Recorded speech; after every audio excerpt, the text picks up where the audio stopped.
Il y a une marloquette qui est droit dans la Gemara concernant les fêtes. Est-ce que les fêtes doivent être mamash Chesio Lachem, Chesio Lachem, ou bien Kulo Lachem, une marloquette. Comment doivent être consacrées les fêtes?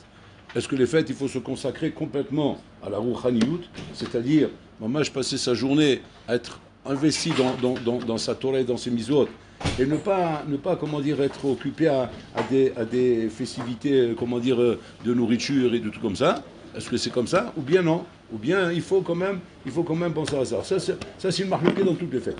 Dans toutes les fêtes, marloquette entre les Amoraïm. Est-ce que Chesio Lachem, Chesio Lachem, est-ce qu'il faut donner une part à Hachem, une part à vous-même, etc. Be'azeret, dans la fête de Shavuot, tout le monde est d'accord, Yesh Chesio Lachem. C'est Péléplaïm. C'est-à-dire la seule fête, Momash, qui représente Matan Torah, qui a priori est le summum des fêtes, parce que c'est la fête la plus chachouva. C'est-à-dire que quand tu prends Pessah, ça représente, comment dire, un élément pratique. C'est un yan pratique, que maintenant on est devenu Am Israël, il faut qu'on en sorti. Mais la Matara, c'est Kabbalat Torah. C'est-à-dire tout ce qui tourne autour de tout notre judaïsme, c'est Kabbalat Torah. Donc c'est Kabbalat Torah qui est le Ikar Rabotai. Dans toutes les fêtes juives, et surtout dans la Hashkafa, alors dès qu'on s'attendrait à ce qu'à Pessah, à Shavuot, il y aurait encore plus la marloquette, de vouloir dire chez Kulon Hashem. Là, Pitom, non, tout le monde est d'accord qu'il faut mamash Chesio Lachem. Chesio Lachem, c'est-à-dire qu'il faut consacrer à Shavuot une part importante qu'Aviachol à ses besoins personnels, c'est-à-dire matériels, et pas simplement se consacrer à la Torah. C'est Péléplaïm. Alors qu'on aurait dit Tavka, là-bas, consacre-toi à la Torah. Là-bas, on aurait pu croire comme ça. Une des raisons qu'on donne, c'est parce qu'on vit dans chaque fête, il y a un Geder Mesuyam. C'est-à-dire qu'à Pessah, il y a la Gada, il y a la Matzah. C'est-à-dire qu'il y a quelque chose qu'Aviachol sur lequel on peut marquer le lien de la fête. Sukkot, c'est s'asseoir dans la souka, manger dans la souka, vechoulé, l'herba minime, vechoulé, etc. Donc chaque fête, il y a un Nyan Miyuchad. Maintenant, quand on arrive à Shavuot, il n'y a pas un Geder Miyuchad. Il n'y a pas un Geder Miyuchad qui va montrer que Shavuot, c'est Shavuot. La question, elle est pourquoi pas dire, le Khatam Sofer demande pourquoi pas dire que ce qui va marquer Shavuot, c'est l'Imutora, c'est le Limutora qui va marquer Shavuot.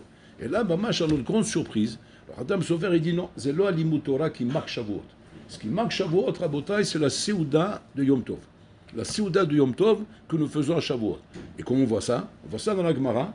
Rabbi Yosef, il dit, prépare-moi ce jour-là, une viande qui est du veau de 3 ans. C'est bon, il faut connaître dans la boucherie, nous on ne connaît pas. Il dit là-bas, c'est la meilleure viande. C'est-à-dire si on va voir un boucher, peut-être on va lui demander, il va nous dire effectivement c'est la meilleure viande. Donc préparez-moi un Hegel qui a 3 ans, qui vient après 3 galim, mais tout un lien là-bas, que ça représente une viande de très haute qualité. Il dit préparez-moi ça pour la fête. Comme ça il dit à Yosef. Il dit parce que si jamais ce jour-là, je ne suis pas là pour me réjouir avec une bonne viande ce jour-là, Kama Yosef Ikabishuka, combien de Yosef il y a dans le chouk? C'est-à-dire je serai simplement un Jojo. Pour que je sois Rabbi Yosef, il faut que j'ai de quoi m'installer à une belle table. Sinon, je serai un Jojo. Et Jojo, à Mahane Yehuda, il y en a plein de Jojo qui vendent là-bas des pastèques. Ils vendent là-bas des pastèques. On voit qu'il met le dagesh sur la fête. Sur la fête, le repas, le ignan, le roulé. Il n'a pas dit là-bas, il nous lit Hayoma des Kagarim, si c'est pas ce jour-là où je m'assois et étudier la Torah, qu'est-ce qui va sortir de moi? Là, j'aurais compris qu'effectivement, c'est ce jour-là qui te met à Hashivut. Mais maintenant, de dire que ce jour-là, il doit être consacré à s'asseoir à une belle table et à bien manger, et c'est ça qui te donne ta Hashivut de Rav Yosef, sinon tu seras un Jojo du Chouk à Mahane Yehuda. Echlavin d'Avakazé. Comment on comprend ça? Alors ça, le Khatam Sofer, il explique quoi? Qu'en vérité, il n'y a rien qui marque Shavuot. Et la question, elle est pourquoi pas dire que la Torah marque Shavuot? Alors, c'est ce qu'on serait attendu, Rabotai, que la Torah, c'est ça qui marque Shavuot. Même la veillée qu'on fait, il dit là-bas, c'est un minag. C'est un minag que nous veillons toute la nuit. Pourquoi? Pour réparer ce qui s'est passé à Matan Torah. Quand Matan Torah, il a dit, vous allez recevoir la Torah, hein. Les Bnei Israël, qu'est-ce qui s'est passé? Ils sont partis ronfler, ils sont partis dormir. Ils sont partis dormir et le matin, il a fallu cacher, mais il les réveille. C'est-à-dire, c'est pas le Rosh Shiva qui est passé, c'est Akadosh Baruch Hu qui est passé. Israël, Akdoshim, Komo. Donc Akadosh Baruch Hu, il a commencé à tourner. Il a commencé à tourner dans la Pimia de Ner Yosef, et en train de réveiller les feignants là-bas, en train de dormir, Haramia, en train dans le lit comme ça, sous la couette. Et donc, il a fallu qu'il tourne à Akadosh Baruch Hu. Et Akadosh Baruch Hu, ça lui a fait beaucoup de peine. Il a eu beaucoup de peine de ça, Akadosh Baruch Hu. Il a dit comment? Je leur promets la Torah, je leur promets ma fille préférée, la chose la plus chère que j'ai au monde, qui est la Torah Kedosha. et il trouve le moyen d'aller dormir et de ne pas se réveiller le matin, n'importe quel bonhomme qui va dormir ce soir, et je lui dis comme ça, il dit Shmuel, ce soir tu vas aller dormir demain matin. Ben, Ezrat Hashem, zbeh, demain matin, oui. Mais attention, pas de bonne heure, pas tard, pardon, pas à la grasse matinée. Demain matin, 5 heures du matin, plombe, ouais, on se rend compte, ben, Ezrat Hashem, oui, je te donne le rendez-vous et je te remets 1 million d'euros. Dis-moi, tu vas dormir? Tu vas dormir. Même dormir, il ne va pas dormir. C'est pas il va mettre le réveil pour se lever à 5 heures. Il ne dort pas. Pourquoi? Pas savoir. Pas savoir, c'est parce qu'il a dit 5 heures plombe. C'est-à-dire que si à 5 heures 00, je ne suis pas au rendez-vous, j'ai perdu 1 million d'euros. Je plaisante quoi? Oh. C'est pas une affaire qu'on a tous les jours. Bon, je me lève. Pas je me lève, je dors pas. Je dors pas et je reste là-bas en attendant les 5 heures. Et après 5 heures, j'irai dormir. Mais pour l'instant, le million d'euros, il me le faut dans la poche. Akjbrou, il a eu de la peine. Il a eu de la peine. Comment vous êtes parti dormir? Comment vous avez pu dormir en sachant que le matin, je vais vous donner la Torah et qu'il a fallu que moi, je vous réveille? C'est-à-dire que vous n'étiez même pas... Il donne l'impression comme si vous n'étiez même pas intéressé. Comme si ça ne vous intéressait pas ce que je vous donne. Il a fallu que moi, je vous réveille pour vous donner la Torah. Et Akjbrou, Kaviachol, il est resté avec cette peine. Jusqu'à que les Bnei Israël, ils ont pris sur eux tous les ans, Rabotai, que quand il arrive Shavuot, on ne dort pas toute la nuit. Pour montrer à Akjbrou, voilà, bon là, on répare ce qu'on n'a pas fait là-bas. Et que ce que tu attendais de nous, normalement, qu'on reste réveillé toute la nuit, voilà, on reste réveillé toute la nuit. Et comme ça, on répare. Ça veut dire que quoi? Que les masses, c'est un minag. C'est un minag de rester réveillé toute la nuit. Donc, c'est pas ça le Icar de Shavuot. Le Icar de Shavuot, c'est quoi? C'est la Seouda. C'est-à-dire que quand on va arriver le matin, après qu'on a veillé toute la nuit, et que Nagui, on est parti se reposer un petit peu parce qu'on est fatigué, et qu'après on va se réveiller pour faire la Seouda de Shavuot, qui nous paraît être à Botaï secondaire, les Chawa. Secondaire parce que il faut une Seouda de Yom Tov, ça paraît secondaire comme Inyan. A priori, le Ikar, c'est ça, c'est qu'un barou qui vient me raconter. Après Shavuot, je lui pose la question. Dis-moi, tu as passé un bon Shavuot? Alors il va me dire super. C'est quoi? Comment tu me dis super? J'ai étudié grave en Botaï. La Seouda, bon, c'était pas ça. Hein. Je n'ai pas compris du tout, ça n'allait pas. La Seouda, non, je l'ai loupé. J'ai loupé la Seouda. Mais par contre, j'étais là dans l'Imoud. J'ai dit, dommage, tu as raté ton Shavuot. Tu as raté ton Shavuot. Un autre, il va venir me dire, Vodarav, quelle Seouda, quelle est belle, mais quelle ambiance, et quel joint, et quel simra, quel dvikout. Par contre, le Limoud, le Tsari m'a mis un bon coup. Il dit, Kol hakavod, tu as bien réussi Shavuot. C'est quoi le pshat? C'est quoi ce pshat? Quoi? C'est la Seouda qui détermine si j'ai réussi Shavuot ou pas. Et c'est pas le Limoud en soi. Que même si le Limoud de Nachinami, il n'a pas été extraordinaire, mais qu'au niveau de Seouda, bien sûr, l'idéal, c'est d'avoir tout, d'avoir le Limoud de la Seouda. Mais c'est surtout la Seouda qui détermine, Rabotai, la qualité de ton Shavuot. Là, Mazekacha. Pourquoi c'est comme ça, Rabotai? Alors là, on va nous expliquer un Yesod Chashuv Meod, Rabotai. Qu'Hachem va donner la Torah à Israël, on appelle ça, Rabotai, Kabbalat Torah. Quand on dit Kabbalah, ça veut dire que il n'y a aucun rapport entre toi et la chose, comme Kabbalat Matana. C'est-à-dire, j'offre par exemple une montre Rolex à un ami pour son anniversaire. Lui-même, bon, c'est un avraire, il n'a pas de quoi se payer une montre Rolex. Mais moi, j'ai les moyens, je lui ai payé une montre Rolex. Maintenant, quelqu'un qui va le rencontrer dans la rue, il va le voir avec sa montre comme ça. Je ne sais pas si Rolex, c'est la plus grosse marque, il y a plus que ça. Il y a plus que ça. Bon, disons, Rolex, c'est pas mal déjà. Hein. Bon. Maintenant, on le voit avec une montre Rolex, oui. Maintenant, je lui demande la question, qu'est-ce qu'on va lui demander? On va lui demander combien t'as coûté, combien tu l'as acheté. C'est un tafran, il n'a même pas de quoi se payer un pantalon celui-là. Et tu es en train de lui demander combien il a payé la montre. Et là, quelle question tu vas lui demander? Tu vas lui demander qui t'a offert cette montre. Tu ne vas même pas lui demander qui vous l'a acheté, tu vas lui dire qui te l'a offert. C'est pareil. Quand Israël, ils ont reçu la Torah, hein, la question qu'on avait, qui vous a donné la Torah? C'est que vous n'êtes pas raoul de recevoir la Torah. Qui vous l'a donné, Bechla? Et non, on dit qu'effectivement, que quoi? Que Hachem l'a tant Torah à l'âme Israël. Bon, alors là, il a donné la Torah à Israël. D'où on voit qu'Am Israël n'était pas raoul à la Torah? On voit ça de Moshe Rabbeinu. Moshe Rabbeinu à Botaï, il était 40 jours et 40 nuits Bamarom. 40 jours et 40 nuits Bamarom, où Akashbrou Kaviachol doit lui enseigner la Torah pour qu'il vienne nous l'apprendre.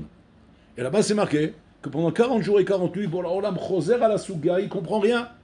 Ça ne rentre pas dans le Kabouya. La Torah ne rentre pas dans la Kabouya à Botaï. Il ne comprend rien à la Souga. Maintenant, en général, à Botaï, quand on a un chiour, et quand le chiour, on va dire, on n'a pas compris.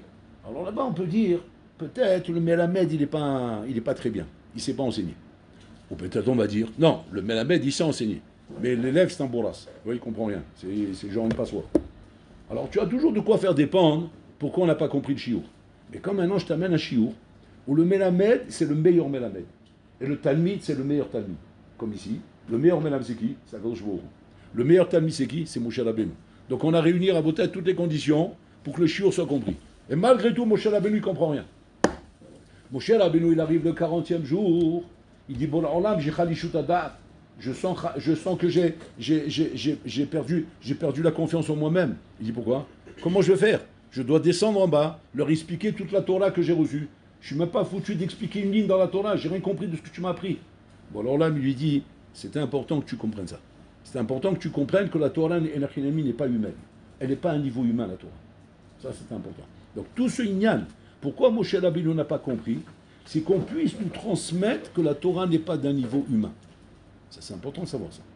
C'est-à-dire, même quand tu étudies Tosfot, c'est pas d'un niveau humain. Mais quand tu étudies la Gemara et tu vois que tu traduis, c'est pas d'un niveau humain. C'est surhumain. C'est au-dessus d'un niveau humain. Et la preuve, c'est Moshe Rabbeinu, il n'a rien compris. Et Akadosh Baruch Hu, qu'est-ce qu'il a fait? Le 40e jour, il a dit, maintenant, tu vas comprendre. Il a fait un NES. Il a fait un NES. Que quoi? Qu'il a pu comprendre à Botaï en une journée tout ce qu'il n'a pas compris en 40 jours et 40 nuits. Et Am Israël, c'est pareil. Quand Am Israël vont se mettre à étudier la Torah, il faut bien comprendre que quoi? Yagata ou matzata ta'amin. C'est pas talou bakishronot shelcha. C'est pas talou combien tu es doué, combien tu es chacham, combien tu es logique, combien tu sais réfléchir, combien tu sais. Non, ça dépend pas de ça. Ça dépend de Yagata ou matzata ta'amin. Combien inachinami tu es guia pour pouvoir recevoir la Torah. Très bien. Pourquoi c'est comme ça? Il dit le Khatam Sofer. Il dit pas shoot. Parce que comme il s'agit maintenant d'une matana, la condition, il y a une condition dans matana. Pour qu'on puisse faire le kinyan de matana, c'est quoi? C'est de vouloir la matana. C'est ça la condition. Du moment où la matana, du Mitzada Noten, elle est qui veut me donner la matana. Il faut Mitzada Mekabel, le ratson de recevoir la matana. C'est la seule condition à Botaï pour que la matana soit acquise. C'est-à-dire que du moment où moi je montre la volonté de recevoir la matana elle est acquise. C'est quoi la volonté de recevoir la matana? C'est pas juste, c'est de vouloir la Torah. Et vouloir la Torah, c'est d'être amel pour elle. C'est-à-dire que je montre à Borla mani recette à Torah Shecha. Maintenant, c'est pas parce que maintenant je comprends pas que je me décourage. Parce que je sais très bien que c'est normal que je comprenne pas. Tu étudies un Tosot, tu étudies une Gemara, tu as une Kusha, tu comprends pas. Tu vois que les choses sont difficiles. C'est normal ça. Même Moshe Rabbeinu, il comprenait pas. Mais c'est pas pour autant que tu vas baisser les bras.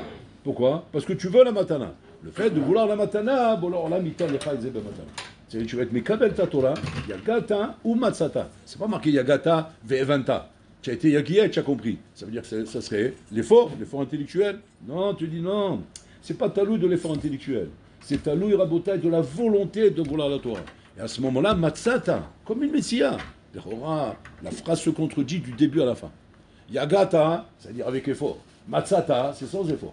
Matzata, c'est je marchais dans la rue, j'ai trouvé une valise avec plein d'argent. J'ai fait un effort? Non, c'est matzata. Matzata, c'est sans effort. Yagata, c'est avec effort. Donc la phrase, elle se contredit du début à la fin. Pour nous apprendre qu'en vérité, si tu mets Messia, c'est sans effort. Mais sans effort, à condition qu'il y ait un effort. C'est-à-dire qu'il y a un effort de ton côté pour vouloir la Torah. Maintenant qu'il y a cet effort de vouloir la Torah, sans effort, tu vas la comprendre. Bon, alors là, il va te la donner en cadeau. Il a fait moi. Donc ça veut dire qu'on voit ici à Botaï que tout le lien de Kabbalah Torah se joue sur un point précis qu'on va essayer d'expliquer. C'est un point qu'il faut bien comprendre, parce que si vous ne comprenez pas ce point, il va nous manquer l'essentiel, Rabotai, dans Kabbalah Torah. D'après ce qui ressort d'ici, Rabotai, et surtout ce que ramène le Midrash, que le Midrash, il ramène que lorsque Borolam voulait tourner la Torah au monde, il voulait descendre la Torah dans ce monde, à Borolam, il a dit, il faut être juste. Il faut être juste avec les peuples, avec le monde qu'il y a dans ce monde. Il ne faut pas donner une préférence à Israël. On va proposer la Torah d'abord aux Goïm. Ils sont plus nombreux. Ils sont le rov dans le monde. Il a été voir Esav. Il a dit, Esav, tu veux ma Torah? Esav, tout de suite, il dit, Makatou, ma Torah. Qu'est-ce qui est écrit dans la Torah? Donc je lui ai dit, c'est marqué dans la Torah, l'otir sar, ne tue pas. Il dit, à quoi? Ne tue pas? Nous, on ne peut pas s'en tuer, nous c'est comme ça qu'on vit. C'est avec ça qu'on vit. C'est avec ça qu'on tient dans ce monde. Que s'il y a un problème quelconque, on tue. C'est comme ça chez nous. Ok, donc c'est pas pour vous la Torah. Hachem, il va voir Ishmaël, qui représente encore la peuplade la plus nombreuse du monde. Vous voulez ma Torah ou pas? Il dit Makato Torah. C'est ma Torah, l'otignov. L'otignov, on ne peut pas, nous. Nos mains volent naturellement, on ne peut pas s'envoler, nous. Si c'est comme ça, la Torah n'est pas pour vous. Il demande à Rav Israël Bissalanter, il demande pourquoi pour l'Olam il est bochen otam dans des choses où il sait que là-bas ils auront une difficulté à accepter. Arrête. Il y a plein d'autres choses que peut-être ils auraient acceptées. Plein d'autres choses. Peut-être ils auraient kiffé que tu leur parles du Shabbat. Ils auraient kiffé que tu leur parles des fêtes. Que tu leur parles d'autres inyanim, d'autres misvot qu'ils auraient peut-être accepté. Et que grâce à ces misvot qu'ils auraient accepté, ouais, Mitor chez l'olishma, balishma, après ça arrivait, accepter même l'otirsar, l'otignov. Comme ça, bon, alors là, il aurait dû faire. Qu'est-ce qu'il a fait Hachem Rabotai? Exprès, il a pris le point le plus compliqué. C'est comme si demain tu fais un shidour avec une fille, oui. Et maintenant, hein, tu commences le shidour par un point hyper compliqué. Hyper compliqué. C'est-à-dire que tu mets en avant un point que n'importe quelle personne à sa place peut que refuser. Peut que refuser. Par exemple, je ronfle la nuit comme une locomotive. Mais attention, c'est le tremblement de terre. C'est même le tremblement de terre, c'est la rigolade à côté. Hein? Hein? Comme si elle regarde. Alors la femme, elle regarde, elle dit, ah bon, hein? Bon, hein, d'accord. Bon, je sais pas. Hein. On va réfléchir. Peut-être qu'elle ne voudra pas. Peut-être qu'elle ne voudra pas. Maintenant, le Shratran, quand il va lui parler, il dit, et pourquoi tu lui as parlé de ça? Ben, moi je veux voir si elle est d'accord. Mais qui va être d'accord? Quelle a la famille qu'on va être d'accord? Parle-lui d'abord de toutes les bonnes qualités que tu as. Et peut-être qu'en entendant toutes les bonnes qualités que tu as, hein, alors peut-être ça va devenir quelque chose qui est secondaire. Et qu'elle acceptera de faire un effort par rapport à ça. Parce qu'elle verra qu'à côté, il y a tellement de bonnes choses, c'est chavé. Mais quelle est l'idiotie qui t'a pris? C'est quoi cette stupidité que tu as eue de mettre en avant la chose, ce que sans connaître tes qualités, tu as mis en avant ton défaut. Maintenant, elle ne connaît pas tes qualités. Pourquoi elle accepterait un défaut pareil sans connaître tes qualités? Peut-être qu'elle va dire non. Pourquoi Hachem il a fait comme ça? Hachem il a mis en avant de sa Torah, bidiouk le point qu'il savait qu'eux n'allaient pas accepter. Alors tu vas dire, Hachem il a fait exprès pour les dégager. Non, c'est pas Hachem, c'est pas comme ça. Nous peut-être on est peut-être des malins. Mais Bororlam, Bravotai, c'est Torato Emet. Hachem Emet, le Torato Emet. Si Bororlam il a fait comme ça, c'est que c'est comme ça que ça doit se passer. C'est quoi le pshat? Alors là on apprend Yesod Chashou Meod Rabotai. Que la Torah Gdosha Rabotai, Kabbalat Torah ne dépend pas d'une misva ou d'une autre. Ça ne dépend pas d'une misva ou d'une autre.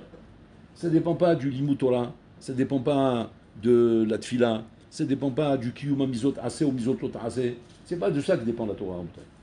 Mais Kabbalat Torah, ça dépend d'un autre inyan. Un homme ne peut pas dire, étant donné que moi je suis avraire, Torato Manuto, oui, moi j'ai une grande Kabbalat Torah. Un autre qui est Balabaït, qui travaille, il a une moins grande Kabbalat Torah que moi. Ça ne dépend pas de ça, Rabotai. C'est l'autre talouille baisé. De quoi ça dépend, Rabotai? Ça dépend de ce qu'on appelle, dans le jargon de la Torah, Tfisat Chaim. Tfisat Chaim. C'est quoi Tfisat Chaim? Mode de vie. C'est-à-dire que la Torah représente un mode de vie. Dans ce mode de vie, il y a plein de choses. Entre autres, l'Imut Torah, Kiyuma Mizvot.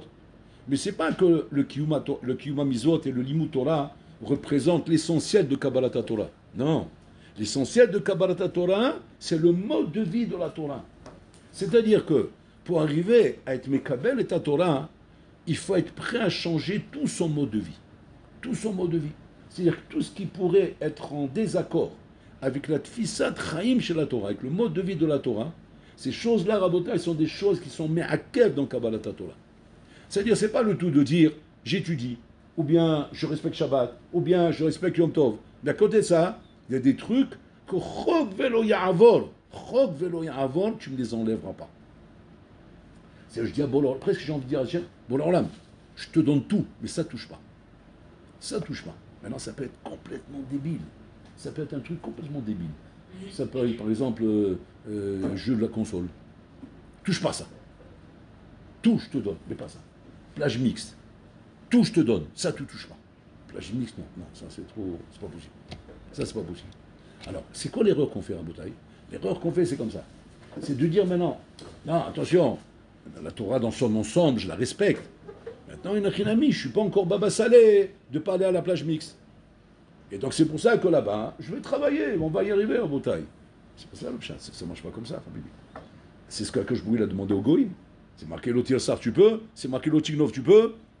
C'est comme si demain, maintenant, avant de recevoir la Torah, avant Shavuot, on va venir te voir. Ilionavi va venir te voir, oui. Il va te dire, Atam Kabel ta Torah. Tu vas demander à Ilionavi, qu'est-ce qui est marqué dans la Torah? Il ne faut pas aller à la plage mixte. Wow, non, je ne peux pas, moi. Yachim te répondra, alors allez-nous. Eh ben, tu ne peux pas recevoir la Torah.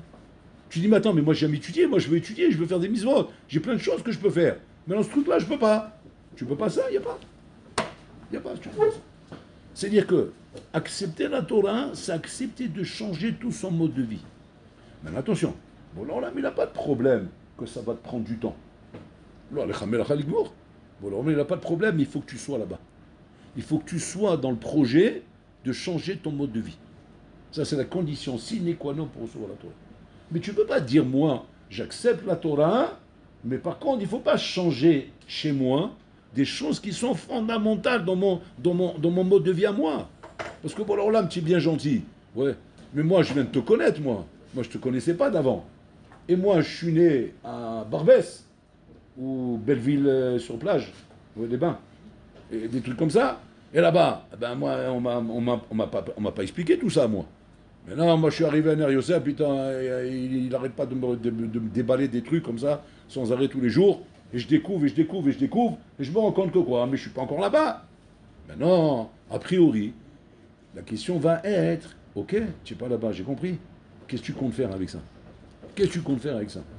Ben rien, à Shavuot, on va venir, on va recevoir la Torah, je vais étudier, parce que j'étudierai, je serai Kovéaïtim la Torah, comme je peux bien sûr, et après on verra bien ce qui se passera. Non, bon, on me dit non, c'est pas là-bas que je suis. Je suis pas maintenant, tu vas étudier la Torah, Kovéaïtim la Torah, combien tu vas étudier, combien tu vas faire de misot, combien tu vas être mitkaven dans les brachot, dans les tfilot, c'est pas là-bas que je suis. Je suis pas dans la qualité de l'accomplissement des misvot. Ça, c'est une chose à bataille qui relève du temps. Il me faut du temps pour ça. Il faut du temps pour atteindre de la qualité dans l'accomplissement des misos. On ne parle pas de qualité dans l'accomplissement des misos. On parle, Rabotaï, d'accepter de changer son mode de vie. Accepter de changer son mode de vie, Rabotaï, c'est comprendre que quoi? Qu'il y a des choses, inachinami, qui ne sont pas en accord avec la Torah. Mais pas en accord, pas parce que je transgresse une misva assez ou misat lota assez. Non, je parle de mode de vie. Je ne parle pas de kiou misva. Je parle de mode de vie. C'est-à-dire qu'il y a des choses, Rabotaï, qu'en tant que kiou misva tasso lota assez, je suis prêt à le faire, je suis prêt à l'accepter. Seulement, c'est pas facile. Quoi. Par exemple, on va dire par exemple la shonara. La shonara, hein, je pense que tout le monde ici est d'accord que c'est pas bien de parler la shonara. C'est même une halakha, c'est assourd. Et je voudrais ne pas parler la shonara. Seulement, j'y arrive pas encore. Sur le mode de vie, j'ai pas de problème avec ça. Animuchan afsik le daber la shonara. Seulement, il me faut du temps. Parce que je me suis habitué depuis petit à parler la shonara. Et maintenant, il faut du temps pour enlever ça. Pareil. Depuis petit, je suis habitué à m'habiller de telle manière. Maintenant, on me dit, non, il faut changer tes habits. Ok, moi, j'ai pas de problème avec ça. Seulement, il faut me laisser le temps. Parce que c'est pas quelque chose que je peux changer facilement. Etc., etc. Mais si maintenant je viens et je te dis comme ça, hein, je te dis que quoi hein, que dans la Torah, il faut accepter des choses qui sont le mode de vie de la Torah. On va pas à la plage mixte. On n'écoute pas de musique goy. On joue pas au casino. On fait pas des choses pareilles. Alors tu vas dire, maintenant, ça dépend de ta réponse. Si maintenant, toi, tu réponds en disant, aucun problème, je suis prêt, moi, je suis prêt. C'est assourd, c'est marqué, ok, pas de problème. Mais seulement, il faut me laisser le temps. Il faut me laisser le temps, pourquoi? Parce que je suis pas né là-bas, moi. Moi, je suis pas né dans le Shtitel, là-bas, au Havesraïm, en Lituanie. Moi, je suis né chez les Zoulous, tu comprends, chez les Mongols, là-bas, les Zoulous, et ils font avec la danse du ventre du matin au soir. Donc, moi, je suis pas là-bas. Donc, laisse-moi le temps d'arriver, j'y arriverai là-bas. Si tu parles comme ça, c'est ce qu'on appelle Naaseh Venishma. Naaseh Venishma. C'est-à-dire quoi? On va faire, on va commencer. Et là, on va arriver là-bas. Mais si toi, maintenant, tu te rends compte qu'avant d'arriver à Shavuot, et ça, c'est important pour vous de savoir ça, Rabotaï, je me rends compte qu'il y a un truc sur lequel je ne suis pas prêt à être mévater. Que ce truc-là, je ne suis pas prêt à le changer chez moi. Parce que j'ai l'impression qu'Aviachol, qui change trop ma vie. Ça change trop ma vie. Ça devient trop pas moi-même. Ça devient trop autre chose. C'est méchané de Kolat Mouna. Et je m'aime trop comme je suis là. Je m'aime trop comme ça. Et me va voir comme ça, c'est je m'aime plus. Pas je m'aime plus, je me supporte plus, je m'imagine pas là-bas avec là. Ça commence même pas dans ma tête. C'est exactement la réponse de Ishmaël et de Issa. Là, dans ce cas-là, Habibi, c'est même pas la peine d'arriver à Shavuot, la Torah, on te la donnera pas. Ça fait peur, Rabotaï. C'est ma frite, c'est ma frite. Et c'est là, c'est pour ça qu'à Shavuot, Rabotaï, il n'y a rien. Il n'y a rien que la Séouda. Pourquoi la Séouda? Pour montrer combien tu es réjoui, combien tu te réjouis ce jour-là, de faire une Séouda, l'Irbod, Kabbalat Torah, que tu es content d'avoir reçu la Torah. Parce que c'est voilà, c'est ça ta joie. Et maintenant, même si je sais maintenant que j'ai du travail à faire, j'ai beaucoup de terrain à parcourir avant d'arriver à monter en haut de la montagne. Mais je suis en train de monter, bon là, doucement, mais sûrement. Doucement, mais sûrement. Mais j'avance. C'est vers toi que je me dirige. Maintenant, il y a plein de choses que je dois corriger, mais je me dirige vers toi.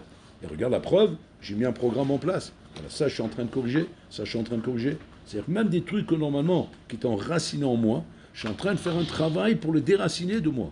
Mais là où tu sens que cette chose-là ne peut pas bouger chez toi, ça ne peut pas bouger. Mais pourquoi ça ne peut pas bouger? Je vais dire, mais c'est marqué dans la Torah qu'il ne faut pas. Il n'y a rien à mis, mais ça ne peut pas bouger. Pourquoi? Parce que ça fait partie de ma maout, de mon essence. Ça fait partie de mon mode de vie. Et ça, je ne suis pas prêt à bouger en bouteille. Là, tu as un problème. Là, le problème, il commence. Donc, on ne parle pas de Yetzarara. Faites attention, hein. On ne parle pas de Yetzara. Ça ressemble au Yetzara. Mais c'est pire que le Yetzara en bouteille. Parce que le Yetzara, hein, ça peut toujours rester une milchama. Une milchama que tu as avec le Yetzara par rapport à des choses que tu dois respecter et que tu n'as pas de problème dans l'ashkafa. Tu es prêt à les respecter. Seulement, il y a une milchama avec le Yetzara. Bon, alors là, mais il n'a pas de problème. Lui-même, il dit Barati Yetzarara, Barati l'autor la tavline. Donc tu vois bien, bon, alors là, tu es d'accord qu'il y a un Yetzara qui a la tavline. Alors quel est ton problème avec Esav et Ishmaël? Pourquoi tu ne leur as pas donné la Torah? Parce que Esav et Ishmaël ne m'ont pas dit, Rabotai, et qu'on est prêt à travailler grâce à ta Torah de ne plus tuer, de ne plus voler. Non, ils n'ont pas répondu comme ça. Parce qu'ils auraient pu répondre comme ça. Ils auraient pu, bon, alors là, ta Torah elle est magnifique, mais on aura un problème avec ça et avec ça. On y cache avec toi. On aura un problème avec ça. Mais Al-Bola il dit, ok, et alors, qu'est-ce que vous comptez faire? C'est la milchama. Je sortirai en guerre. Ça va me prendre peut-être toute ma vie. Et peut-être même toute ma vie, j'y arriverai pas. Mais en tout cas, je me battrai toute ma vie. C'est la milchama. Bon, alors là, me dit, pas de problème, tape la main. On a fait l'affaire. Je peux te donner ma Torah. Même si maintenant, toute ta vie, tu ne vas pas pouvoir y arriver. Mais en tout cas, tu es sorti en milchama. Tu es sorti en milchama, ça, tu as été d'accord d'être prêt à déraciner ça. Mais si maintenant, toi, tu me dis, même pas en rêve, ça, je toucherai jamais ça. Là, tu as un problème. Fais très attention à ces choses-là, Rabotai, qui sont enracinées chez toi, qui ne relèvent pas du Yetzirah. Ce sont ce qu'on appelle, Rabotai, des terrains acquis. Des terrains acquis. C'est acquis par le Yetzirah. Il n'y a même pas de bataille là-bas, il n'y a même pas de milchama. Tu es en accord total avec le Yetzirah, que là-bas, le Yetzirah s'est installé là-bas, et tu es en accord total avec lui qui ne bouge pas de là-bas. Là, tu as un problème, là, tu as une barrière. Donc ça, c'est Rabotai, Kaviachol, les shiurei bayit que vous devez faire avant Shavuot. Avant Shavuot, il reste encore combien? Il reste encore 2 semaines, 3 semaines. Faire shiurei bayit de se rendre compte maintenant. Est-ce qu'il n'y a pas chez moi quelque chose qui me'akev Kabbalat Torah? Qui me'akev Kabbalat Torah, encore une fois. Ce qui me'akev, ce n'est pas ton Yetzara, ce n'est pas la bataille que tu as avec ton Yetzara. C'est les choses qui, maintenant, sont enracinées chez moi en tant que mode de vie. Et ces choses-là, je ne suis pas prêt de me battre. Et là, c'est une barrière à bataille. Parce que ces choses-là, quand maintenant, elles sont plus chashuvim que la Torah. Plus chashuvim que la Torah, parce que qu'est-ce qu'il y a de plus chashuv que la Torah? Ben, ma vie, elle est plus chashuv que tout. Parce que ma vie, elle dépasse tous les intérêts du monde. Même les intérêts divins d'Akadosh Baruch Hu à Botaï. Parce qu'un homme n'est pas prêt, Kaviachol, à sacrifier sa vie pour Akadosh Baruch Hu. Entre guillemets, hein. Pourquoi ça? Parce que ma vie, c'est ma vie. Je ne vais pas dire à quelqu'un, je te donne tout, y compris ma vie. Donc, bon, alors là, il n'y a pas de problème. Ma Torah, tu ne peux pas la recevoir. Parce que ma Torah consiste justement à devenir un mode de vie. À elle, être elle le mode de vie, ton mode de vie. C'est-à-dire tu vas vivre comme la Torah te demande. Aujourd'hui, on a un gros problème à voter avec la venue du Mashiach.